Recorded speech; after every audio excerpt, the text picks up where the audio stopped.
أعوذ بالله من الشيطان الرجيم. بسم الله الرحمن الرحيم. يا أيها الرسل كلوا من طيبات واعملوا صالحا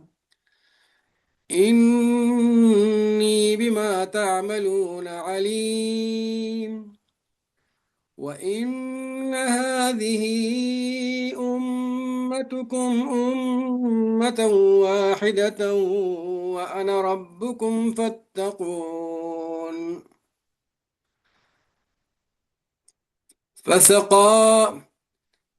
فتقطعوا أمرهم بينهم زبرا كل حزب بما لديهم فرحون. فذرهم في غمرتهم حتى حين. أيحسبون أن ما نمدهم به من مال وبنين نسارع لهم في الخيرات بل لا يشعرون. إن الذين هم من خشية ربهم مشفقون والذين هم بآيات ربهم يؤمنون والذين هم بربهم لا يشركون والذين يؤتون ما أتوا وقلوبهم وجلة أنهم إلى ربهم راجعون أولئك يسارعون في الخيرات وهم لها سابقون ولا نكلف نفسا إلا وسعها ولدينا كتاب ينطق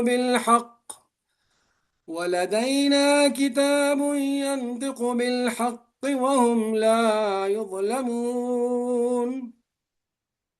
بل قلوبهم في غمرة من هذا ولهم أعمال من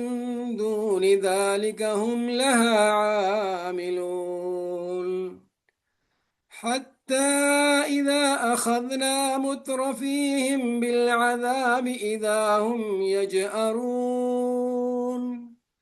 لا تجأروا اليوم إنكم منا لا تنصرون. قد كانت آياتي تتلى عليكم فكنتم على أعقابكم تنكصون مستكبرين به سامرا تهجرون. أفلم يدبروا القول أم جاءهم ما لم يأت آباءهم الأولين أم لم يعرفوا رسولهم فهم له منكرون. أم يقولون به جنة بل جاءهم بالحق وأكثرهم للحق كارهون. صدق الله العظيم. جزاکم اللہ خیر. الحمد للہ رب العالمین والعاقبۃ للمتقین والصلاة والسلام علی اشرف الانبیاء والمرسلین سیدنا محمد وعلی آلہ وصحبہ اجمعین اما بعد اعوذ باللہ من الشیطان الرجیم بسم اللہ الرحمن الرحیم. محترم عزیز بہنوں اور بھائیوں، یہ بھی آپ نے تلاوت سماعت فرمائی 51 سے لے کر 70 آیات تک. نسبتاً آیات چھوٹی ہیں، ایک رکوع سے یہ کم ہے. 3 4 5 اور آیات ہیں، 5 6 آیات ہیں، اور تو پھر یہ رکوع جو ہے وہ بنتا ہے. تو چونکہ ہمارے تھوڑا سا زیادہ تھا ہمارے سبق کے لحاظ سے، تو اس میں سے بھی جتنا اللہ تعالیٰ نے انشاءاللہ چاہا اتنا ہم پڑھیں گے۔ الفاظ جو آج ہم نے تلاوت سماعت سنی ابھی، تو اس میں اگر آپ چیز ایک نوٹ کر لیں کہ آیت 58 سے لے کر آگے، بلکہ جو ہے 57 سے لے کر ان الذین هم من خشیت ربهم مشفقون، دیکھیں تو ان الذین یہ وہ لوگ ہیں، پھر آگے وہی جو ہے تکرار ہے جو بالکل سورت کے شروع میں تھی۔ اگر آپ کو یاد ہوگا کہ وہاں بھی اللہ والذین والذین والذین کے ساتھ یہ وہ لوگ ہیں، یہ وہ لوگ ہیں، یہ وہ لوگ ہیں جن کے اندر یہ خصوصیات ہیں۔ تو میں صرف بالکل ایک اوور ویو سا ایک آئیڈینٹیفائی کرنے کے لیے کہ ایک مماثلت ہے شروع کے اندر۔ آپ کو یاد ہوگا کہ جب اللہ تعالیٰ نے فرمایا کہ یہ قد افلح المومنون، یہ لوگ جو ہے جو فلاح پانے والے مومنین ہیں، تو ان کو پھر فرمایا کہ یہ کون ہے؟ الذین ہم فی صلاتہم خاشعون، وہ لوگ جو ہے وہ خشوع کرتے ہیں۔ پھر آگے والذین کی تکرار پھر شروع ہوتی ہے، والذین هم عن اللغو معرضون، پھر والذین هم للزکاة فاعلون، الذین هم عن اللغو معرضون والذین هم للزکاة فاعلون ہے، پھر والذین هم لفروجہم حافظون ہے، آگے پھر اسی طرح مزید جاری بھی رہتا ہے، والذین هم لاماناتہم وعدہم راعون ہے، والذین هم علی صلواتہم یحافظون ہے۔ دیکھیے والذین والذی ساری تکرار ہیں، یہ وہ بیسیکلی مومنین کی بتائی گئی ہیں، تعریفیں بتائی گئی۔ تو وہاں پہ 5 6 6 7 آئی تھیں، یہاں پہ پھر یہاں بھی اسی طرح ہے، والذین ان الذین هم من خشیت ربهم مشفقون والذین هم بآیات ربهم یؤمنون والذین هم بربهم لا یشرکون والذین یؤتون ما آتوا قلوبهم وجلۃ انہم الی ربهم راجعون۔ تو دیکھیں یہ سارے وہاں پہ آیا تھا اولئک هم الوارثون، اور فرمایا الذین الذین یرثون الفردوس هم فیہا خالدون۔ تو وہاں پہ یہاں پہ فرمایا کہ اولئک یسارعون فی الخیرات وہم لا سابقون۔ تو دیکھیے ایک مماثلت ہے وہاں۔ تو یہ کس چیز کی مماثلت ہے؟ اہل ایمان کی جو خصوصیات ہیں، کسی نہ کسی لحاظ سے اس کو سورت کے عنوان کو بھی اسے وہ نسبت ہے، نام سے بھی نسبت ہے اس کے مضامین سے۔ وہ سورہ مومنون نام ہے، اور مومنون کی خصوصیات جو ہیں تکرار کے ساتھ آئی ہیں، شروع کے اندر آئی ہیں۔ اب یہ تقریباً درمیان کے بعد کا حصہ ہے، نصف کے بعد کا سورت کا، تو ہم آخر کی سورت آخر کی طرف جا رہے ہیں، تو وہاں پہ پھر یہ آیا ہے، مضمون آیا ہے۔ تو دیکھیں اس لحاظ سے وہ جو بات تھی ہم نے انٹروڈکشن میں کہی تھی کہ وہ لوگ جو پچھلے سورت میں تھا کہ جو اللہ تعالیٰ نے نقشہ دیا تھا ایک اسلامی نظام کا اور اسلامی سوسائٹی کا اور اسلامی آپ کہہ رہے ریاست کا جو بننے جا رہی تھی، تو فرمایا کہ اس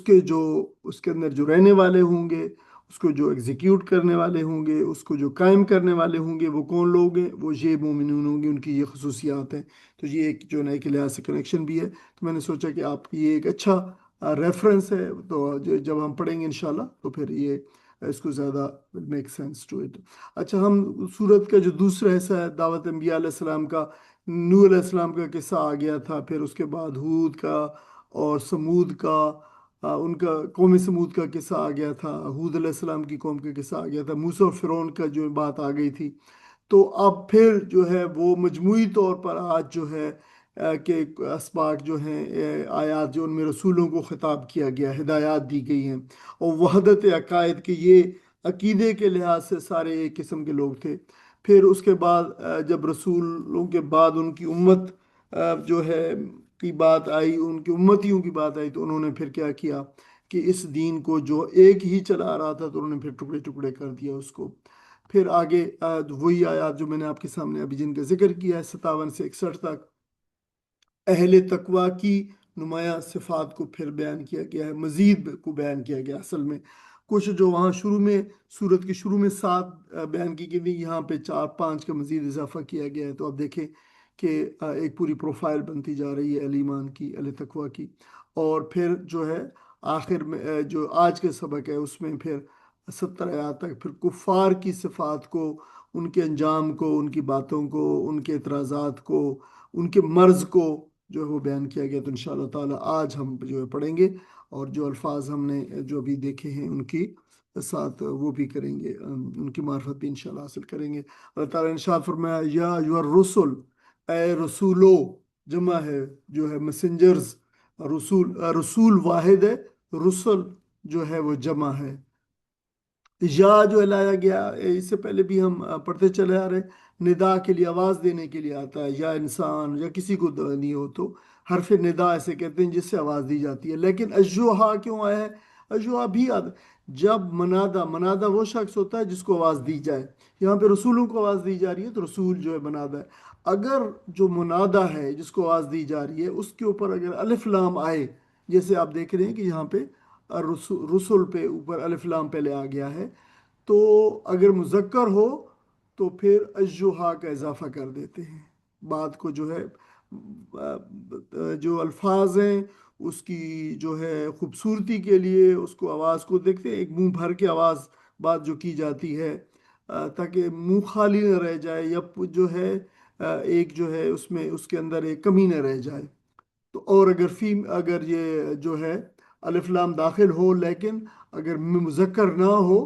مؤنث ہو، تو پھر اجتہا کا اضافہ کر دیا جاتا ہے۔ آپ کو یاد ہوگا کہ اجتہا النفس المطمئنہ ارجعی الی ربک راضیۃ مرضیہ، وہاں پہ اجتہا آیا ہے، اور اجوہا تو بہت آیا ہے۔ اور وہ اب فرق آپ کو پتہ چل گیا کہ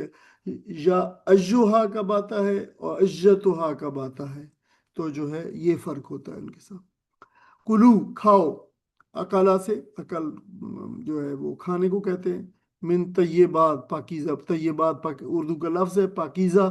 اس کی جو الفاظ اردو میں استعمال ہوتے ہیں، اگر قرآن مجید میں وہی لفظ جو استعمال ہوتے ہیں تو پھر وہ ان کو جو ہے انہی الفاظ سے ترجمہ کرنا زیادہ بہتر رہتا ہے، کیونکہ پھر وہ اردو جاننے والے حضرات کے لیے زیادہ مانوس ہوتے ہیں۔ طیبات، پاکیزہ چیزوں میں سے کھاؤ، وَعْمَلُوا اصل میں یہ اعملوا ہے، لیکن واو کو جو واو ساتھ آ گیا ہے پہلے، تو پھر درمیان والا الف کو خالی کر دیا گیا ہے، اس کو حمزۃ القطع کہتے ہیں، قطع کر دیا گیا ہے۔ وَعْمَلُوا، اور پھر جو ہے وہ اور عمل کرو، صالح، نیک عمل کرو، انی، بے شک میں، یہ انا کے ساتھ جو ہے انا لفظ ہے، اور اس کے ساتھ چھوٹی یہ ہے جو فرسٹ جو ہوتا ہے پروناؤن ہوتا ہے، سنگولر پروناؤن ہوتا ہے فرسٹ، اس کا پہلے سے اس کا کیا نام، اس کا مجھے ذہن سے نام اتر رہا ہے، تو جو ہے وہ جو صیغہ ہوتا ہے یہ اس کا ہوتا ہے میں کا، جیسے تو بے شک میں، بما تعملون، بما جو، تعملون تم عمل کرتے ہو، علیم خوب جاننے والا ہوں، اچھی طرح جاننے والا ہوں، میں اس کو جو تم کرتے ہو بہت خوب اچھی طرح جاننے والا ہوں۔ وَإِنَّ هَذِهِ، وَإِنَّ، اور بے شک، هَذِهِ یہ، ہاذا کی جو ہے وہ فیمنن کے لیے آیا ہے ساتھ، اگر میں مذکر ہو آگے ہاذا کے بعد یا حاضی کے بعد اگر مذکر ہو تو پھر ہاذا آئے گا، اور مؤنث ہو تو پھر حاضی آئے گا۔ امتن لفظ ہے، امتن یہ گول تا کے ساتھ لکھا جاتا ہے، جتنے الفاظ گول تا کے ساتھ لکھے جاتے ہیں، تا مربوطہ جسے کہتے ہیں عربی میں، ہم اردو میں سے گول تا کہتے ہیں امتن، تو پھر وہ لفظ فیمنن ہوتے ہیں، تو اسی لیے اس کے ساتھ حاضی ہی آیا ہے۔ ان حاضی امتکم، بے شک یہ تمہاری امت، یہ تمہاری امت، تمہاری رسولوں کی یہی امت، امتم واحدہ، امتم واحدہ، امتن امت ہے، واحدہ ایک ہی ہے، تو ایک ہی امت ہے بے شک۔ اچھا، واحدہ بھی کیوں آیا ہے؟ امتن جو فیمنن ہے، تو واحدتن بھی، اگر کوئی لفظ فیمنن آئے تو اس کے ساتھ ساری چیزیں جو آئیں گی وہ فیمنن کی آئیں گی، اور کوئی لفظ مذکر آیا ہے تو پھر اس کے ساتھ ساری چیزیں مذکر آئیں گی with definitely some exceptions۔ وَأَنَا، اور میں، ربکم تمہارا رب ہوں، فتقون، فا پس اتقون آگے ہے، اتقونی ہے یہ اصل میں، آپ دیکھیں کہ جو تقون کے نیچے جو زیر ہے یہ علامت ہے کہ یہ اس سے آگے ایک لفظ تھا جس کو حذف کر دیا گیا، محذوف کر دیا گیا، اومٹ کر دیا گیا، ہٹا دیا گیا ہے، وہ تھا چھوٹی یہ میں، فتقونی، مجھ سے ڈرو، بس مجھ سے ڈرو۔ تو پھر تم مجھ سے طرف، میں نے لکھ بھی دیا ایسا فتقون، اصل میں فتح جائے متکلم جو تھا، یا جائے جو متکلم فرسٹ ناؤن جو پروزیسو پروناؤن ہوتا ہے یہ میں کے لیے، وہ جو ہے وہ گر گیا یہاں پہ. فتقطعو، فا پس، تقطعو. اچھا لفظ یہ قطع ہوتا ہے، اس کی جو ففتھ فارم ہوتی ہے وہ تقطع ہوتا ہے. قطع کاٹنے کو کہتے ہیں. تقطع جو ففتھ فارم ہوتی ہے ٹکڑے ٹکڑے کرنا، چھوٹے چھوٹے ٹکڑے ٹکڑے کر دینا. تو انہوں نے ٹکڑے ٹکڑے کر دیا امرہم، اپنے معاملے کو. کس معاملے کی بات ہو رہی ہے؟ یہ امت والے معاملے کی بات ہو رہی ہے، دیکھیں اسی کی. تو جو ان کا بطور امت ہونا تھا، اکٹھا ہونا تھا، وہ اس معاملے کو انہوں نے ٹکڑے ٹکڑے جدا جدا کر لیا اپنے معاملے کو. تقطع یا تقطع جدا کرنا، الگ کرنا، ٹکڑے کرنا. بینہم، اپنے درمیان میں، یعنی آپس میں. کیا؟ زبرن، زبرن. اچھا زبرن جو ہے یہ پہلے لفظ آیا تو ہے ایک دفعہ، لیکن کافی عرصہ پہلے آیا تھا. تو یہ اس کا آپ اگر دیکھ لیں، زے جسے زا کہتے ہیں، با اور را، زبر، زبرا. تو یہ وہی لفظ ہے جو اردو میں ہم جسے ہم زبر کہتے ہیں. تو اس کی جو ہے وہ زبر، مطلب اس سے بنا ہوا لفظ ہے. اصل میں تو لفظ ہے یہ زبور. زبور لفظ ہے، زبور سنگولر ہے، اور زبر جو ہے وہ پلورل ہے، جمع ہے. تو زبور اس کے مطلب بھی جو ہے وہ کوئی چیز اگر موجود ہو، الگ الگ ٹکڑوں ٹکڑوں کی صورت میں موجود ہو، تو وہ جو ہے زبور. اچھا زبور اس لیے اس کو زبور کہا گیا کہ وہ لکھی ہوئی تھی الگ الگ ٹکڑوں پر، تختیوں کی صورت میں الگ الگ. تو ان کا کلیکشن آف دوز ٹیبلٹس وہ جو ہے وہ زبور کہلاتی تھی. تو یہاں پہ اگرچہ ظاہر ہے وہ تو ایک اسپیشل مطلب ناؤن ہے نا جس کی ہم بات کر رہے ہیں، زبور ایک کتاب ہے جو اللہ تعالیٰ نے دی تھی. لیکن ظاہر ہے یہ عربی کا لفظ ہے تو یہ وہ بھی ہے، ایک ورب بھی ہے. ورب سے اس کا مصدر بھی ہوتا ہے، مصدر سے بہت سارے الفاظ بھی نکلے ہوتے ہیں. تو یہ ان عام لغوی معنوں کے اندر ہے کہ جو اصل لغوی معنی ہے اس لفظ کے، ہم اس کو ہم دیکھ لیتے ہیں ابھی. یعنی اپنے درمیان میں، آپس میں، پھر اس کو کر دیا ٹکڑے ٹکڑے کر کے. یعنی انہوں نے کیسے اپنے معاملے کو الگ کر دیا کہ اپنے درمیان میں جو باتیں تھیں ان کی امت سے متعلق، دین سے متعلق جو اللہ تعالیٰ نے ان کو بھیجا، ان کو آپس میں جو ہے درمیان میں ٹکڑے ٹکڑے کر دیا. کسی نے کوئی ٹکڑا پکڑ لیا، کسی کو. اور میرے خیال میں اس کی جو وضاحت جیسے ہماری مجموعی طور پر امت کی صورتحال ہے، تو اس کا اطلاق اس پر بھی ہوتا ہے. تو ہر بندے نے، مختلف لوگوں نے، مختلف فرقوں نے کوئی نہ کوئی چیز پکڑی ہوئی ہے، اس کو پورا کے پورا دین سمجھتے ہیں. تو یہ اصل میں بات جہاں پہ فتقطعوا امرہم بینہم زبرا، انہوں نے پھر جدا جدا کر لیا اپنے معاملے کو آپس میں، آپس میں ٹکڑے ٹکڑے کر کے. یعنی یہ بات ہے، بات بتائی گئی ہے. مجھے امید ہے کہ یہ بات جو ہے معنی کے لحاظ سمجھ آ گئی ہوگی. مادہ اس لفظ کا زبر کا زے یا زا جس کو عربی میں کہتے ہیں، بارہ مادہ. اس کے مادے میں ہوتا ہے لکھنا، تحریر کرنا، کسی چیز کو مضبوط کرنا، جوڑنا، ڈانٹنا یا روکنا. یہ سارے معنی اس کے اندر آتے ہیں.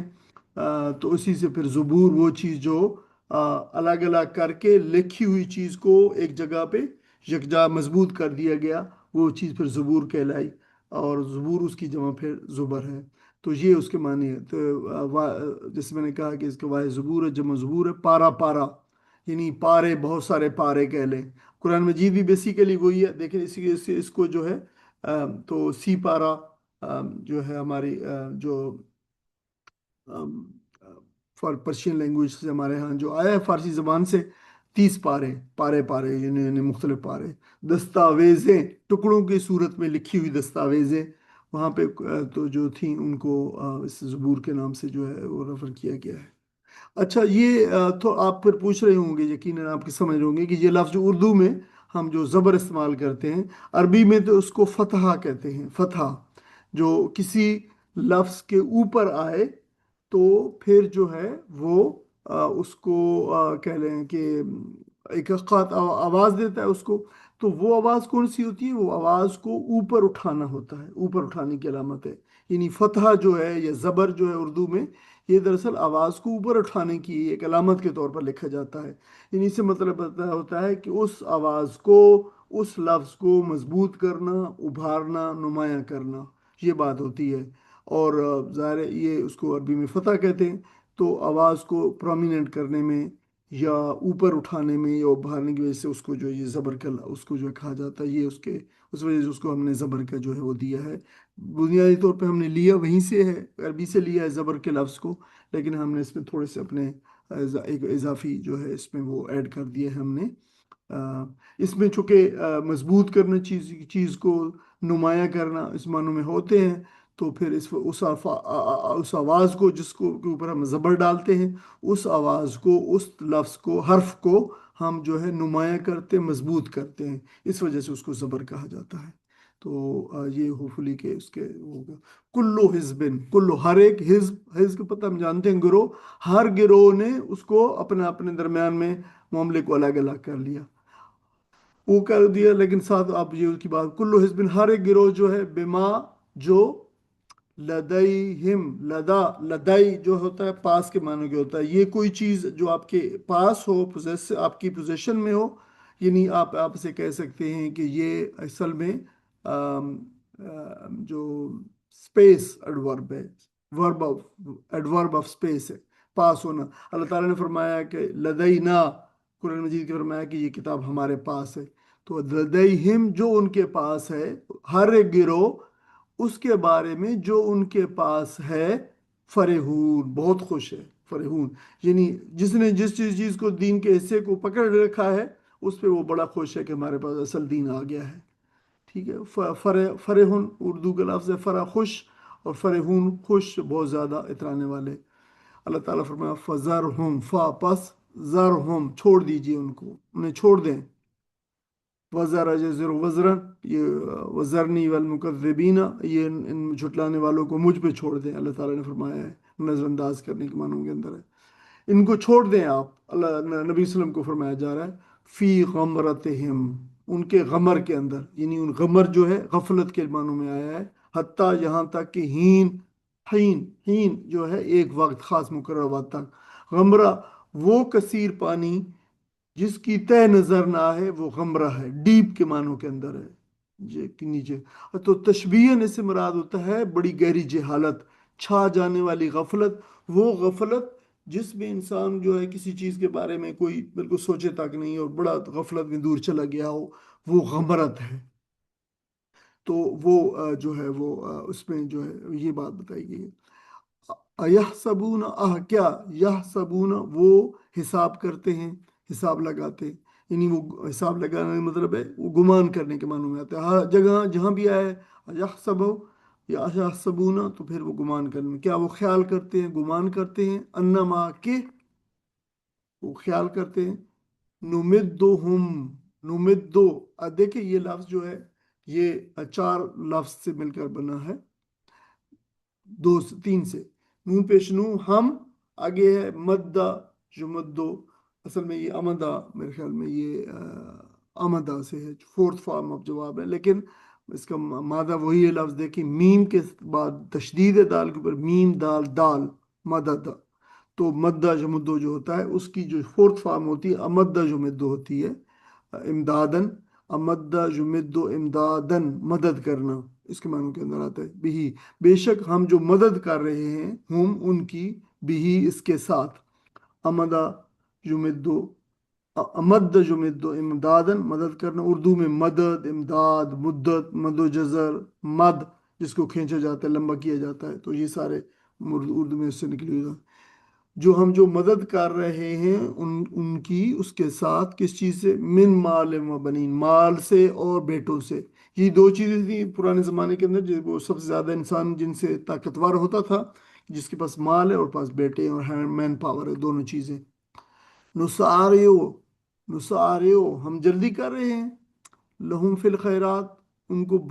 لہم ان کے لیے، فی الخیرات خیرات میں، یعنی اچھائیاں بھلائیوں میں، بھلائیاں دینے میں، یعنی تو وہ خیال کرتے ہیں کہ یہ جو ہم ان کو مال اور بیٹے دیے جا رہے ہیں،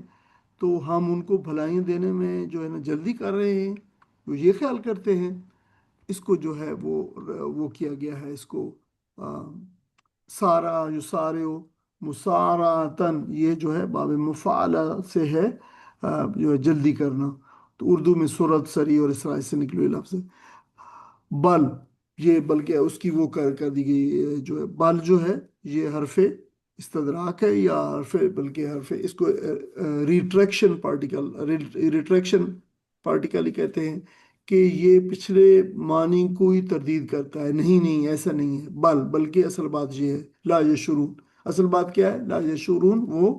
شعور ہی نہیں رکھتے، یہ اصل بات ہے۔ ایسا نہیں ہے جیسا کہ یہ بات جو وہ سمجھ رہے ہیں کہ ہم ان کو بھلائیاں دینے میں بہت جلدی کر رہے ہیں، یا بھلائی ہم ان کو دیے جا رہے ہیں، ایسا نہیں ہے، بالکل نہیں ہے۔ یہ بل جو ہے، جیسے میں نے کہا ہے کہ یہ ریٹریکشن پارٹیکل ہے، پچھلے الفاظ، پچھلے تصور کی کنسپٹ کی نفی کرتا ہے، بلکہ یہ ہے کہ اصل میں ان کو اس بات کا شعور ہی نہیں ہے۔ کوئی ساتھی نے آیات کا ترجمہ پڑھ دیں گے؟ اے پیغمبر اے پیغمبر دکھاؤ نکاؤ اے پیغمبر کھاؤ پاک چیزیں اور عمل کرو صالح، تم جو کچھ بھی کرتے ہو میں اس کو خوب جانتا ہوں، اور یہ تمہاری امت ایک ہی امت ہے اور میں تمہارا رب ہوں، بس مجھے سے ڈرو۔ مگر بعد میں لوگوں نے اپنے دین کو آپس میں ٹکڑے ٹکڑے کر لیا، ہر گروہ کے پاس جو کچھ ہے اسی میں وہ مگن ہے۔ اچھا تو چھوڑو انہیں ڈوبے رہیں اپنی غفلت میں ایک خاص وقت تک، اچھا تو چھوڑو انہیں ڈوبے رہیں اپنی غفلت میں ایک خاص وقت تک۔ کیا یہ سمجھتے ہیں کہ ہم جو مال اور اولاد سے مدد دیے جا رہے ہیں تو گویا انہیں بلائیاں دینے میں سرگرم ہے؟ نہیں، اصل معاملے کا انہیں شعور نہیں ہے۔ جزاک اللہ خیر۔ یہ بہت اہم قرآن مجید کا مقام ہے، جہاں سے بہت اہم تعلیمات ہمیں ملتی ہیں، اور ہمیں ایک پالیسی سٹیٹمنٹ ہے، کائنڈ آف جو ہے ہمیں مل سکتی ہے۔ ہم کہتے ہیں کہ تمام انبیاء علیہ السلام کی مشترکہ دعوت اور وحدت دین کی حقیقت بتائی، کہ دین جتنے بھی آئے ہیں وہ سارے کے سارے جو ہے وہ ایک جیسے۔ پہلے جو ہے رکوع میں انبیاء علیہ السلام کا جیسے ذکر آیا تھا، پانچ چھ انبیاء علیہ السلام کا ذکر، کچھ کے نام کے ساتھ کچھ کے بغیر کے نام کے ساتھ آیا تھا۔ اب تمام رسولوں کو یا جو رسول کے نام سے کے خطاب سے جو ہے خطاب کیا جا رہا ہے، اور جو بھی رسولوں کا سلسلہ نوح علیہ السلام کے بعد سے اب تک آیا ہے، اس میں جہاں پہ نبی کریم صلی اللہ علیہ وسلم پہ آ کے جو ہے وہ رک گیا تھا، ان میں تمام جو ہے عظیم رسول بھی آئے ہیں، مختلف جو ہے ان کی امتیں بھی آتی رہی ہیں، اور اب نبی کریم صلی اللہ علیہ وسلم آ گئے ہیں اور آپ کی امت آ گئی ہے، تو ان کو جو ہے اکٹھا انبیاء علیہ السلام کو خطاب کیا گیا ہے، اور واضح کیا گیا آیات کے اندر تمام انبیاء علیہ السلام کی دعوت ایک ہی دعوت تھی، اور وہ کیا تھی؟ توحید کی دعوت، اللہ تعالیٰ کی بندگی کی دعوت، اور اس سے تقوی کی دعوت، تقوی یعنی ڈرنے اور پرہیزگاری کی دعوت۔ زمانوں کے لحاظ سے اور شریعتوں میں بعض کچھ ظاہری اختلاف بھی تھے، لیکن اصل دین جو ہے ایک ہی رہا ہے، وہ سب کا رب ایک ہی ہے۔ اس لحاظ سے تمام انبیاء علیہ السلام کی جو مشترکہ دعوت ہے، مشترک جو امت تھی، وہ اسی بنیاد پہ تھی، اللہ تعالیٰ کو واحد ایک ماننے کے اندر، اور اسی ایک رب کی عبادت سے جوڑنے کے لیے تمام انبیاء علیہ السلام نے آئے، اور یہی دعوت آپ نے دی، اور یہی مشترک بنیاد جو ہے تمام انسانیت کی اصل شناخت ہے، جس میں تفریح کی کوئی گنجائش نہیں ہے۔ انبیاء علیہ السلام کے مشن بھی یہی تھا کہ انسان فکری طور پر اور عملی طور پر ایک مرکز اللہ تعالیٰ کی ذات یعنی توحید کے گرد جو ہے جمع ہو جائیں۔ یہ تمام انبیاء علیہ السلام کی مشترکہ دعوت تھی، لیکن عملی طور پر امتوں نے پھر اس کو کیا کیا؟ اس وحدت کو پھر برقرار نہیں رکھا۔ اس کی بے شمار وجوہات تھی، باہمی ضد تھی، تعصب تھا، تنگ نظری تھی، اس کے باعث پھر دین کو جو ہے ٹکڑوں میں تقسیم کر دیا، اور یہ تمام امتوں کے اوپر جو ہے یہ بات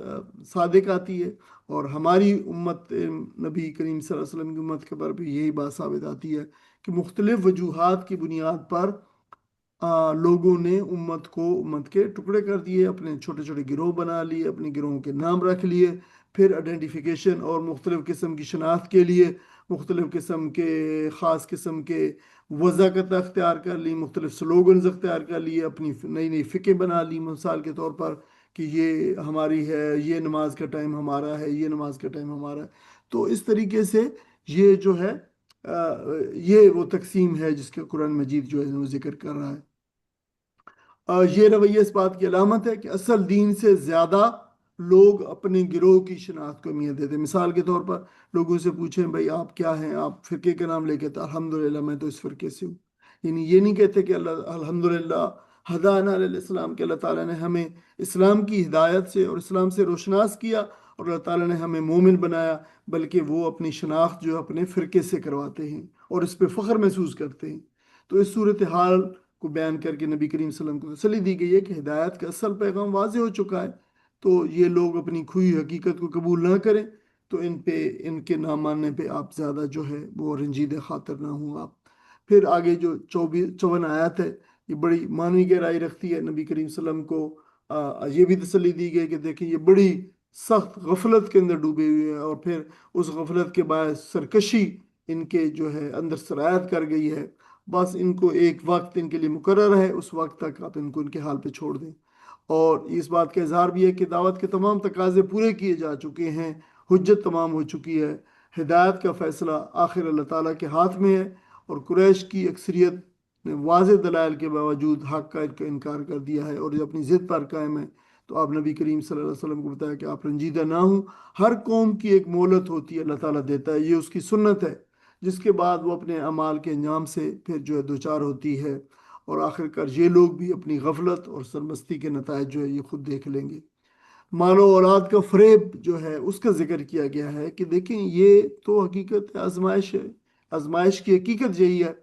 اور ان آیات کے اندر ایک بڑی ان کو غلط فہمی تھی، اس غلط فہمی کی نشاندہی بھی کی گئی ہے کہ مال و دولت اور اولاد کی کثرت کو اللہ تعالیٰ کی رضا اور کامیابی کی علامت سمجھتے تھے وہ، اور اس کا ذکر آپ کو یاد ہوگا کہ 2-3 جو اسباق تھے ہمارے پہلے، غالباً دوسرا سبق تھا اس کے اندر آیا تھا۔ تو یہ جو مترفین تھے، ایلیٹس تھے اور ویل آف پیپل تھے، آسودہ لوگ، یہ سمجھتے تھے کہ اللہ تعالیٰ نے دیکھیں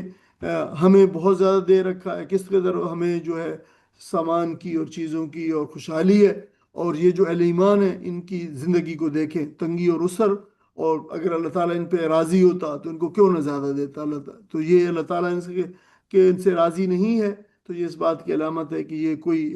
محض ڈھکوسلے ہیں، کوئی حق نہیں ہے، اور کوئی جو ہے اللہ تعالیٰ کے ساتھ اپنی جو وابستگی ہے اس کے بارے میں یہ جھوٹ بولتے ہیں۔ خاص طور پر قبائلی معاشرے میں چونکہ اولاد کی کثرت یعنی مین پاور سے جو ہے طاقت بنتی تھی، اثر و رسوخ، معاشی برتری، یہ سب سمجھی جاتی تھی، اس وجہ سے وہ اپنے آپ کو جو حالات تھے اپنے ان کو حق کے اوپر ہونے کا ثبوت سمجھتے تھے اور دوسروں کو اس سے محروم سمجھتے تھے۔ تو قرآن کریم نے اس سوچ کی بڑی واضح تردید کر دی ہے کہ دیکھیں مال اور اولاد اللہ تعالیٰ کی طرف سے آزمائش ہے، نہ کہ اللہ تعالیٰ کے قرب اور اللہ تعالیٰ کے پسندیدہ ہونے کا معیار ہے۔ یہی جو اللہ تعالیٰ بظاہر یہ ڈھیل ہوتی ہے جو اللہ تعالیٰ دے رہا ہوتا ہے انسانوں کو، تو انسان جو ہے غفلت میں ڈوب کر جو ہے دھوکے میں مبتلا ہو جاتا ہے۔ اصل کامیابی دیکھو ایمان کے اندر، تقوی کے اندر اور اطاعت کے اندر ہے، نہ کہ یہ جو بظاہر وسائل ہیں۔ اللہ تعالیٰ وسائل تمام لوگوں کو دیتا ہے، غیر مسلموں کو بعضوں کا زیادہ دیتا ہے، بلکہ اکثر ہی ایسا دیکھا گیا ہے، لیکن چونکہ لوگ حقیقت کو نہیں جانتے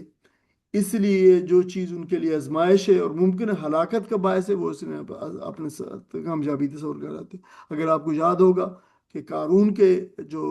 ابھی ہم نے اس سبق پہ نہیں پہنچے، اب کچھ عرصہ پہلے ہم رمضان میں اس کا ذکر پڑھا تھا کہ جس دن قارون اپنے خزانوں کے ساتھ اور اپنے اونٹوں پہ لدی ہوئی چابیوں، خزانوں کی چابیوں کے ساتھ نکلا اور بڑی کروفر اور بڑی شان و شوکت سے، تو پھر لوگ کہتے ہیں کیا بھائی یہ کیا نصیبے والا شخص ہے اور کیا بات ہے اس کی، اور وہ دیکھیں جو ہے مال اور اس کا جو ہے سمایا نہیں، سمیٹا نہیں جا رہا، اس کے بعد خزانوں کے اندر جو نہیں آتا مال اور یہ وہ، تو حالانکہ یہ ظاہر کی آنکھ ہے جو دیکھ رہی ہے، لیکن دراصل اللہ تعالیٰ کی اطاعت سے اور اللہ تعالیٰ کے اوپر بھروسہ اور توکل اور اللہ تعالیٰ کے اوپر ایمان کی کمی تھی، اور کہتا تھا یہ تو سارے کا سارا جو میں نے کمایا ہے یہ میری خود دستے بازو کا کمال، میں نے اس کو پلان کیا ہے، میری یہ جو ہے وہ ہے، میری تو فائنینشیل وز ہے جس کی وجہ سے میں جو ہے یہ میں نے سارا کمایا ہے۔ تو پھر اللہ تعالیٰ نے اسے جو نا اس کو غرق کر دیا، اس کو تباہ و برباد کر دیا۔ تو لمحوں کی بات تھی، چند لمحوں کی اور چند گھنٹوں کی بات تھی کہ اس کا بدترین انجام جو ہے وہ آنے والا تھا،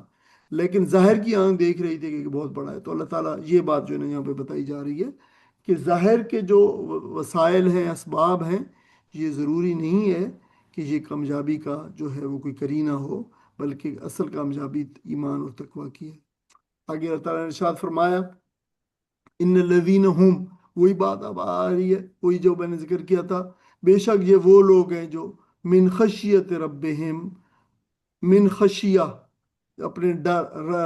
جو خشیہ ڈر کو کہتے ہیں، رب اپنے رب کے ڈر سے، اپنے رب کے خوف سے. اور یہ خشیہ خاص قسم کا خوف ہوتا ہے جو کسی کی ہیبت کی وجہ سے، یا کسی کی عظمت کی وجہ سے، یعنی اگر آپ بادشاہ کے دربار میں ہیں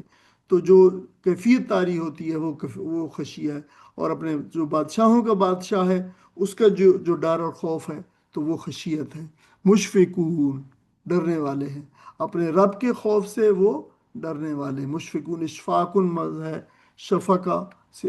جو فورتھ فارم ہے اشفقہ، ایسا ڈر جس میں محبت، نرمی اور فکر شامل ہو اصل میں اس کے اندر. تو وہ پھر جو ہے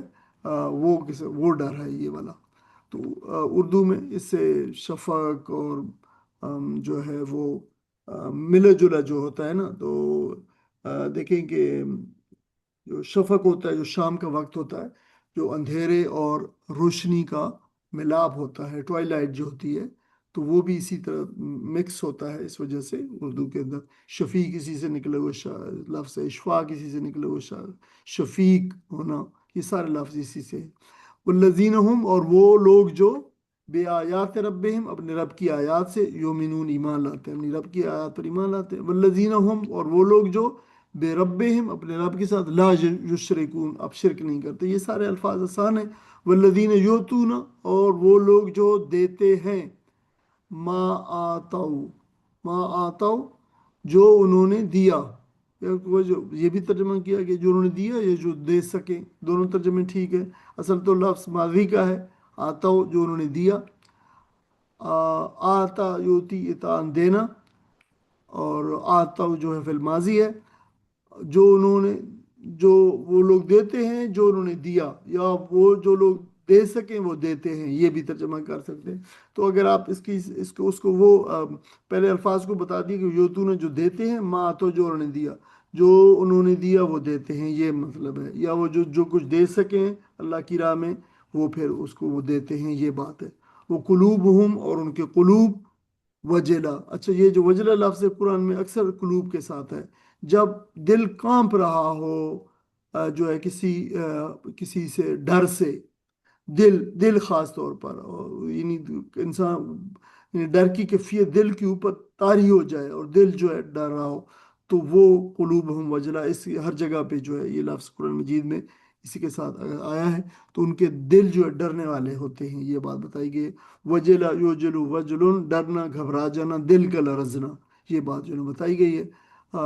وجلتن ڈرنے والی کیفیت دل کی بتائی گئی ہے، اور وجل اپنی کوتاہی کی وجہ سے کسی سے ڈرنا، یہ بات بھی ہے. تو آپ ایک بات نوٹ کیجئے، آپ دیکھیں گے ڈر 3-4 دفعہ ذکر آیا ہے ڈر کا. کیا ڈر کے لیے 3 لفظ یہاں پہ جو ہے نا آئے ہیں. خشیہ آیا ہے، مشفق اشفق آیا ہے، پھر اس کے بعد وجل آیا ہے. تو یہ ڈر میں کیا فرق ہے؟ تو اس کے لیے ہم نے آخر پہ اضافی مواد کے اندر ڈر کے لیے قرآن مجید میں 12 الفاظ آئے ہیں. تو ان 12 الفاظ کا جو ایک بہت ہی قریب کا جو فرق ہے، آپ اسے سینونمز بھی کہہ سکتے ہیں، مترادفات بھی کہہ سکتے ہیں. تو وہ ان کو جو ہے پورا تفصیل کے ساتھ قرآنی مثالوں کے ساتھ واضح کیا گیا ہے کہ ان کے اندر کیا فرق ہے. وہ آپ دیکھ سکیں گے انشاءاللہ آخر پہ. انہم کے الی ربہم، وہ کیا پہلے اس کو دیکھ رہے ہیں، وہ ان کے دل جو ڈرنے والے ہوتے ہیں. انہم کے الی ربہم کہ وہ اپنے رب کی طرف راجعون لوٹنے والے، یعنی وہ اس بات سے کہ وہ اپنے رب کی طرف لوٹنے والے ہیں. اپنے دنیا کے اندر جو ہے وہ ڈر جاتے ہیں کہ دیکھیں ہمیں ہر بات کا، ہر عمل کا، ہر قول کا، ہر فعل کا جواب دینا ہوگا. یہ وہ ڈر ہے. اولئک یہی وہ لوگ ہیں یسارعون جو سرعت کرتے ہیں، جلدی کرتے ہیں. یسارع سرعہ، ابھی اب لفظ آیا تھا، یہاں بھی وہی ہے، فی الخیرات نیکیوں میں، بھلائیوں میں. یہی وہ لوگ ہیں جلدی کرتے ہیں بھلائیوں میں. سارا یسارع مسارعۃ جلدی کرنا. وہم لہا اور ان کے لیے، لہا ان کے لیے، سابقون وہ ہے ان کے لیے ہے، سابقون وہ ہیں اصل میں سابقون. سابقون کیا ہے؟ جو سبقت کرنے والا، پہل کرنے والا. وہ ان کے لیے سبقت کرنے والے ہیں بھلائیوں میں، یعنی وہ سبقت کرنے والے. ولا نکلف، ولا اور نہیں، نون پیش نو، ہم فرسٹ پرسن جو ہے پلورل، ہم جو ہے کلفا جو کلف ہو تکلیفن، تو وہی لفظ ہے تکلیفن اردو کا جو ہے یہاں بھی اور ہم نہیں تکلیف دیتے، ولا نکلف ہو، اور نہیں ہم تکلیف دیتے نفسن کسی جان کو، کسی نفس کو ہم تکلیف نہیں دیتے۔ کلف یکلف تکلیفاً اردو میں استعمال ہوتا ہے، جو ہے تکلف بھی اردو میں استعمال ہوتا ہے، تکلیف بھی استعمال ہوتا ہے، یہ اردو سے لبی نقص سے الا مگر وسعہا، وسعہا اس کی وسعت کے مطابق، کسی جان کی وسعت کے اس کے مطابق ہی اس کو تکلیف دیتے ہیں، اتنی اس پہ وسع، ہم یہ لفظ وسعت اسی طرح اردو عربی میں وسع لکھتے ہیں، اردو میں یعنی گولتا کے ساتھ لکھتے ہیں وسع، اور اردو میں لمبی تے کے ساتھ لکھتے ہیں وسعت، وہی لفظ ہے طاقت یا گنجائش کے معنوں میں۔ ولدینا، اور اللہ تعالیٰ نے فرمایا ولدی، وہی لدی آ گیا واو، اور لدی ہمارے، لدینا ہمارے پاس ہے، کتاب ہمارے پاس ہے، کتاب کتاب ہمارے پاس ہے، وہی ہے جیسے ایڈورب آف پلیس آیا دوبارہ لدا لدئی آتا ہے۔ کون سی کتاب ہے ہمارے پاس؟ جو جانتے کو، جانتے کو وہ بولتی ہے بالحق، حق بولتی ہے، حق کے ساتھ بالحق، حق کے ساتھ وہ بولتی ہے، حق کے ساتھ یعنی وہ حق ہی بولتی ہے، اس کے اندر حق ہی ہے سراسر۔ یہ جو جنتے کو ہے یہ اردو میں استعمال ہوتا ہے، اسی طرح وہ لفظ نطقا، نطقا جانتے کو نطقن، یہ جو نطق لفظ ہے یہ اردو میں استعمال ہوتا ہے، اس کا جو مصدر ہے نطق بولنے کے معنوں میں آتا ہے، منہ سے آواز نکالنے کے بارے میں آتے ہیں، تو آپ کو پتہ ہوگا کہ اردو میں نطق بھی بولنے کے معنوں میں، ناطق بولنے والا، اسی لیے انسان کو اردو میں حیوان ناطق کہا جاتا ہے، بولنے والا انسان، یہ اس کی ہے علم بشریات کی جو اصطلاح ہے، یا پھر منطق ہوتی ہے جو اس سے آپ گفتگو عقل دلائل سے یا بات کر کے باتوں کے ذریعے سے استدلال جو ہے منطق وہ ہے۔ ناطقہ بند کرنا، کسی کا زبان بند کر دینا، یعنی کہ آپ نے کسی کی بالکل زبان بند کر دی، ایسے آپ نے جواب دیا ہے اس کی زبان بند ہوگی، ناطقہ بند کرنا ان معنوں میں۔ وہ ہم، اور وہ لا یظلمون وہ ظلم نہ کیے جائیں گے، ان پہ ظلم نہ ہوگا۔ کوئی ساتھی نے آیت کا ترجمہ پڑھ دیں۔ بھلائیوں کی طرف دوڑنے والے اور سبقت کر کے پا لینے والے، تو در حقیقت وہ لوگ ہیں جو اپنے رب کے خوف سے ڈرے رہتے ہیں، جو اپنے رب کی آیات پر ایمان لاتے ہیں، جو اپنے رب کے ساتھ کسی کو شریک نہیں کرتے، اور جن کا حال یہ ہے کہ دیتے ہیں جو کچھ بھی دیتے ہیں، اور دل ان کے خیال سے کامتے رہتے ہیں کہ ہمیں اپنے رب کی طرف پلٹنا ہے۔ یہی وہ لوگ ہیں جو بھلائیوں کی طرف دوڑنے والے اور سبقت کر کے انہیں پا لینے والے ہیں۔ ہم کسی شخص کو اس کی مقدرت سے زیادہ تکلیف نہیں دیتے، اور ہمارے پاس ایک کتاب ہے اور ہر ایک کا حال ٹھیک ٹھیک بتا دینے والی ہے، اور لوگوں پر ظلم بہرحال نہیں کیا جائے گا۔ جزاکم اللہ خیر۔ یہ 57 سے 61 تک تو بالکل جو ہے ایک پیسج ہے، ایک پیراگراف ہے، ایک اکٹھا جو ہے ایک مضمون ہے، اور ساتھ یہ 62 بھی اس کے ساتھ ہی جڑا ہوا ہے، جو بعد میں کنکلوڈنگ ایک ریمارکس جو ہے کے طور پہ بتایا گیا ہے۔ اہل ایمان کی صفات بتائی گئی ہیں، حقیقی کامیابی کا معیار بتایا گیا ہے۔ ہم ان کو اس میں آپ اضافہ کر سکتے ہیں، قرآن اس صورت کی ابتدائی آیات کے اندر جو اللہ تعالیٰ نے مومنین کی صفات بتائی ہیں 7، اس کے اندر جو ہے یہاں پہ دوبارہ کہ یہ وہ لوگ ہیں جن کے اندر یہ خصوصیات ہیں، یہ لوگ انشاءاللہ اپنی منزل کو پا کے رہیں گے، اللہ تعالیٰ ان کو فلاح نصیب عطا کرے گا، اور ان کے ساتھ یہ معاملہ جو اچھا معاملہ کرے گا۔ یہ تو اس طریقے سے مومنین کی ایک پوری پروفائل اور ایک پوری تصویر جو ہے اس کے ساتھ ملا کر ایک مکمل جو ہے نا ہو جاتی ہے۔ پہلی صفت کیا بتائی گئی ہے کہ وہ اہل ایمان کی بتائی گئی ہے کہ وہ اپنے رب کی خشیت سے لرزاں رہتے ہیں، وہ بے فکری اور بے خوفی کی زندگی نہیں گزارتے کہ وہ یہ ہے کہ بابر بیش کوش کہ عالم دوبارہ نیست، وہ والی بات نہیں ہے، بلکہ وہ ہر عمل کو اور ہر بات کو اور ہر کال کو اور ہر ٹرانزیکشن جو ان کی کسی شخص کے ساتھ ہے یا گورنمنٹ کے ساتھ ہے یا کسی گروہ کے ساتھ ہے یا جماعت کے ساتھ ہے، تو وہ جو ہے اپنے رب کو اس کے اندر لازمی طور پر شامل سمجھتے ہیں کہ دیکھیں رب ہمارا دیکھ رہا ہے، مجھے کوئی شخص نہیں دے رہا، میری جاب ہے، مجھے کام دیا گیا ہے، مجھے جو ہے میری ایک ذمہ داری مجھے عطا کی گئی ہے، میرے اوپر ایک امانت مجھے باہر ڈالا گیا ہے، تو وہ اپنے رب کے حضور جو ہے اس کو عمل اس کے جواب دہ سمجھتے ہیں۔ تو یہ کیفیت ان کی شخصیت کو بہت ہی متوازن اور سنجیدہ اور حقیقت شناس اور ذمہ دار جو ہے بنا دیتی ہے، اور اسی کے باعث جب حق ان کے سامنے آتا ہے تو وہ حق کو قبول کر لیتے ہیں۔ اور یہی دیکھیں کہ اگر یہی جو خشیت ہے اپنے رب سے ڈرنا، تو آپ کو اگر یاد ہوگا تو پہلی ابتدائی آیات کے اندر اللہ تعالیٰ نے وہاں بھی جو ہے کہ وہ اپنے والذین ہم فی والذین ہم فی صلاتہم خاشعون، وہ اپنے نمازوں کے اندر جو ہے خشوع اختیار کرتے ہیں۔ تو یہ خشوع وہاں بھی جو ہے سورت کے آغاز کے اندر بھی بتایا گیا تھا۔ دوسری صفت بتائی گئی کہ وہ تکبر نہیں کرتے، پوری عاجزی سے جو ہے وہ زندگی گزارتے ہیں، اور ایسی عاجزی کو زندگی کا مرکز بنا لیتے ہیں۔ ہر حکم کی اطاعت کو جو ہے وہ اللہ تعالیٰ کی طرف سے اور اس کے رسول کی طرف سے جو اطاعت ہے اس کو اپنا اصل سرمایہ سمجھتے، آمنا و صدقنا کا رویہ اختیار کرتے، اور اس کے نتیجے میں کائنات کی ہر نشانی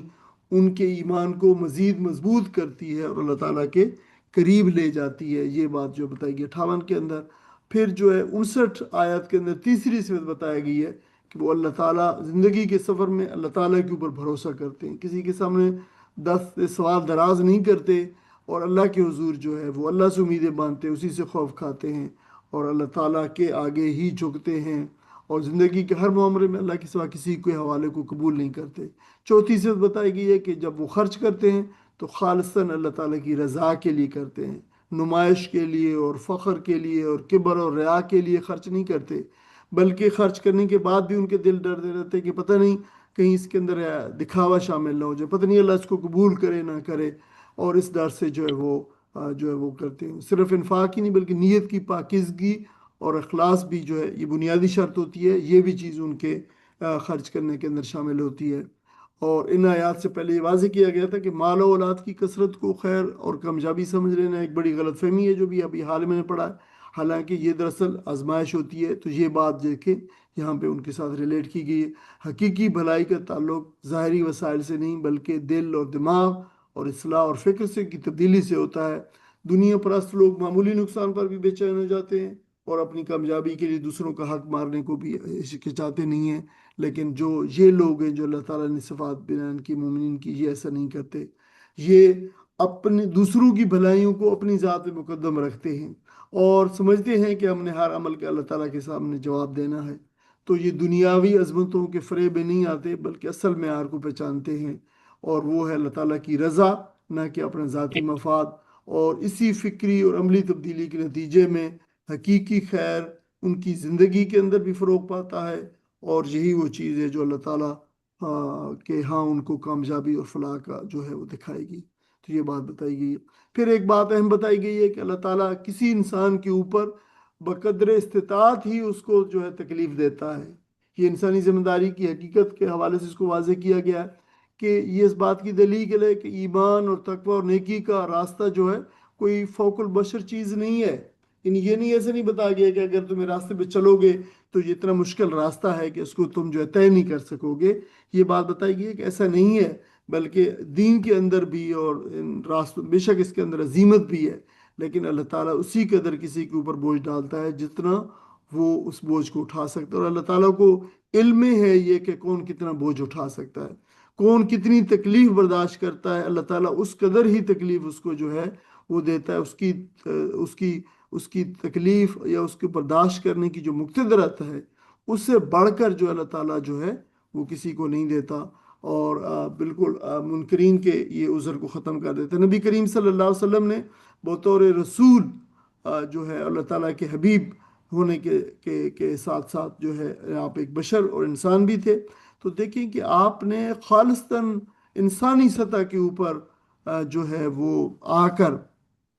آپ نے معاملات کو طے کیا۔ ایسا نہ ہو کہ لوگ بعد میں آنے والے کہیں کہ آپ تو چونکہ اللہ کے رسول تھے، آپ کے ہاں تو معجزے ہوتے تھے، آپ کے اوپر تو فرشتے اترتے تھے، تو اس لیے آپ نے یہ سارے کام فرشتوں سے کروائے، اور ہمارے لیے تو ہم کیسے، ہمارے ساتھ تو کوئی فرشتے نہیں ہیں، ہم کیسے ان کاموں کو کریں۔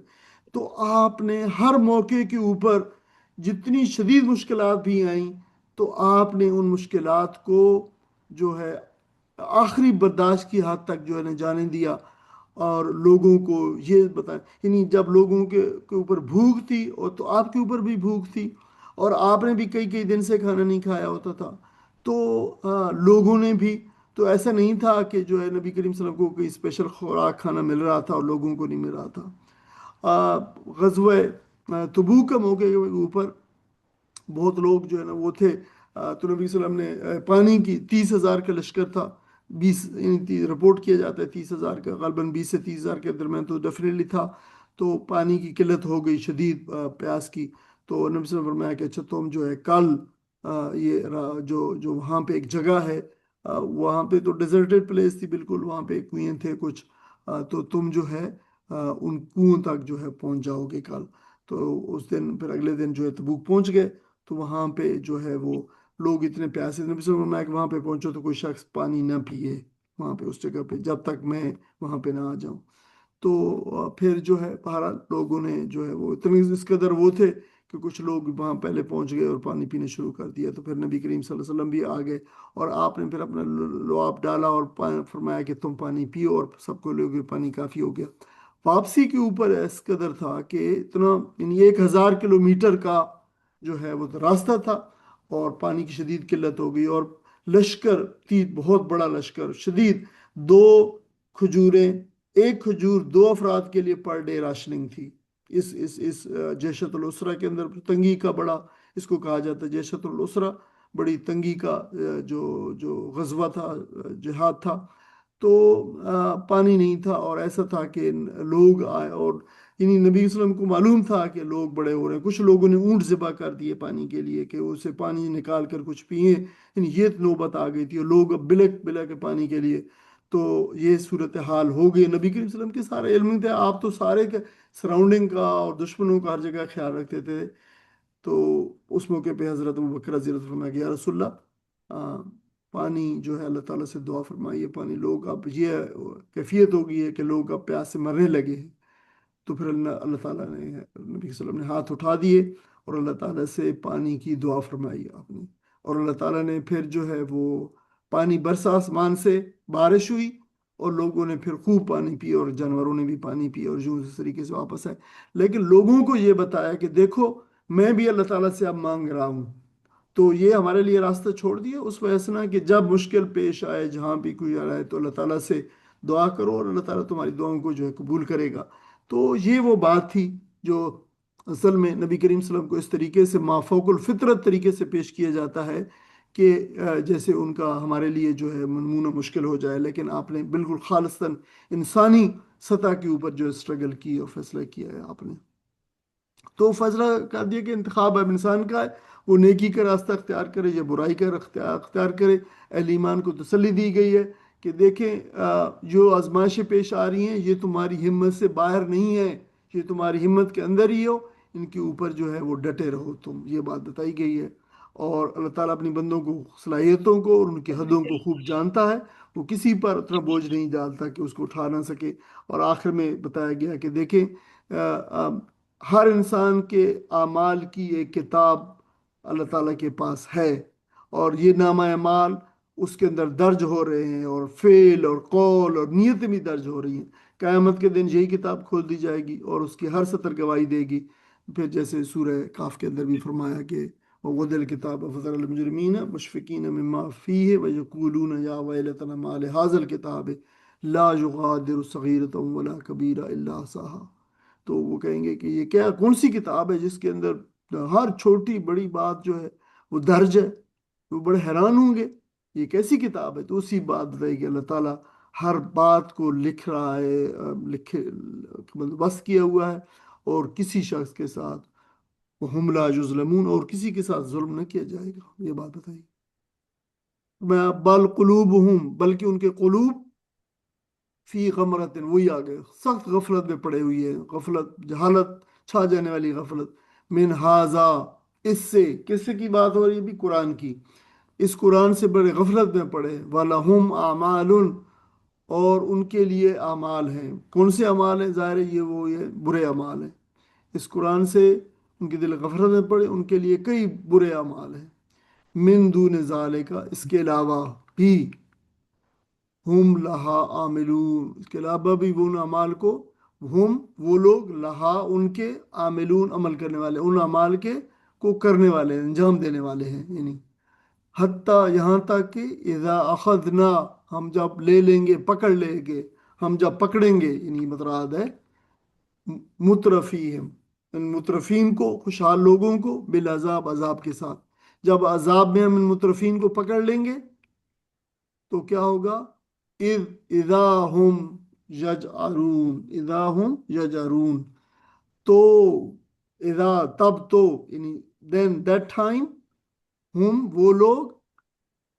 یجعرون وہ کریں گے، چیخ و پکار کریں گے، یہ جیم، جیم حمزہ اور را، جعرا، جعرا، یہ ڈبل جا آ گیا ہے یا بے غلطی سے، یہ ایک ہی جا ہے، یہ جارو، جوارن و جارن، یہ دو اس کے جو مصدر ہوتے ہیں، چیخ پکار کرنا، فریاد کرنا مصیبت گھبراہٹ کے بعد خاص طور پر، یہ ایک آیا ہے۔ اچھا، اس کا مادہ اگر جیم واو را ہو تو بھی ایک لفظ آتا ہے، جارا یجورو جوارن، اور وہ ہمسایہ ہونا،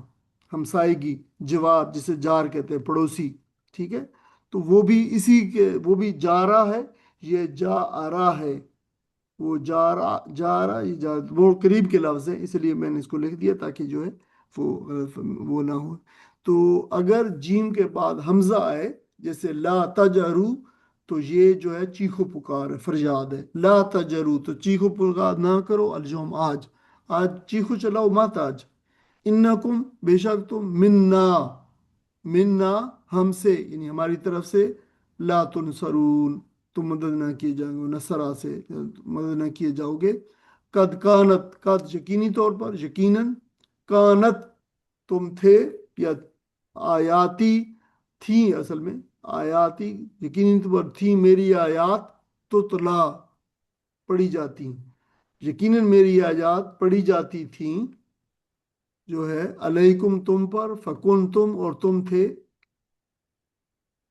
اللہ اوپر، آقابکم اپنی ایڑیوں پر،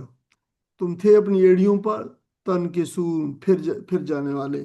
یعنی پھر جایا کرتے تھے اپنی ایڑیوں پہ، آقاب عقب کی جمع ہے، ایڑیاں جو ہے، نکسا ینکسو نقصن، باز رہنا، الٹ پھر جانا اپنی ایڑیوں کے اوپر جو ہے، تو جو ہے وہ اپنی ایڑیوں پہ پھر جایا کرتے تھے، یعنی منہ موڑ لیتے تھے، اس سے مراد ہے مستکبرین، استکبار کرتے ہوئے، تکبر کرتے ہوئے، بھی اس سے، اس قرآن سے، یعنی وہی ہے نا، ہماری آیات تم پر پڑھی جاتی تھیں تو تم تکبر کے ساتھ جو ہے منہ پھیر لیتے تھے،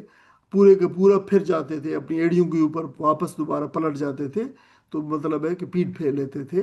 جو ہے استکبار کرتے ہوئے، تکبر کرتے ہوئے۔ پھر ایک اور بات بھی بتائیے، سامرن تجہرون، تہجرون، سوری، سامرن تہجرون، سامرن جو لفظ ہے یہ پہلی دفعہ استعمال ہوا ہے قرآن مجید میں، افسانہ گوئی کرتے ہوئے، جو سمیر افسانہ گو کو کہتے ہیں، سمیرہ وہ عورت جو قصہ گو ہو، اور سمیر وہ شخص جو قصہ گو ہو، اور خاص طور پر یہ ایک عرب کے کلچر میں تھا کہ رات کو جب بیٹھتے تھے تو وہ پھر رات کا ابتدائی حصہ جو تھے، جیسے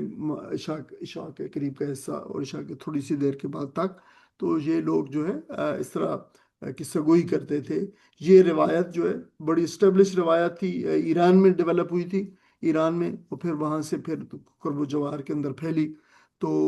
ایران میں تو باقاعدہ ایک فن کی صورت اختیار کی گئی تھی، تو وہ جو لوگ تھے وہاں پہ، جو شخص قصہ جس کو آتے تھے اور بڑے فن ہوتا تھا، مطلب اس کو ایک فن تھا، حاصل تھا اسے، تو اس شخص کو سمیر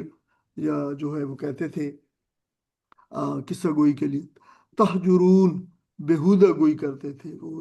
سمرا یسمر سمرن، رات کو بیٹھ کر باتیں کرنا، جو ہے وہ قصے کہانیاں بیان کرنا، یہ سمرا ہے۔ تو سامر اسم فائل، مجلس کرنے والا، رات کو قصے کہانیاں سنانے والا، اسی سے پھر سمیر ہے، اور حجرا یحجر حجرن، بےہودہ گفتگو کرنا، جو ہے وہ بےہودہ گفتگو کرنا، تو یہ اس طرح قصے کہانیاں بیٹھ کر فضول گفتگو کرتے تھے رات کو، قرآن مجید کے بارے میں اور دین کے بارے میں، اس دعوت کے بارے میں بات کرتے تھے۔ پس فا، سوری کیا، پس فا پس لم نہیں، تو کیا پس نہیں،